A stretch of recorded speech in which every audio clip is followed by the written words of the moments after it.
Pelaksanaan kontestasi politik pemilihan kepala daerah atau pilkada bupati dan wakil bupati Karangasem akan diselenggarakan secara serentak pada 27 November 2024 mendatang.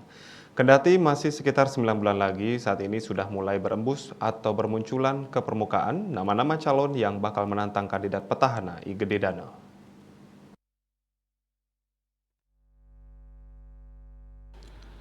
Nama-nama calon yang telah bermunculan untuk melawan petahana I Gede Dana itu diantaranya seperti Kari Subali yang sebelumnya telah menyatakan maju lewat jalur independen. Ada juga Inengah Sumardi dari Partai Golkar, I Komang Wirawan dari Partai Demokrat, dan I Gusti Putu Parwato dari Partai Nasdem. Bahkan kabar terbaru yang ramai diperbincangkan di masyarakat, muncul nama Ketua DPC Partai Gerindra Karangasem I Nyoman Suyase yang dikabarkan juga akan siap maju dalam pertarungan nanti setelah mampu memenangkan Capres Prabowo Gibran di Bumilahar. Bahkan dirinya secara gamblang menyatakan siap maju mencalonkan diri jika ditugaskan partai. Disinggung soal arah koalisi pada Pilkada Karangasem nanti, Suyase menegaskan kemungkinan besar akan sama seperti koalisi pada Pilpres lalu.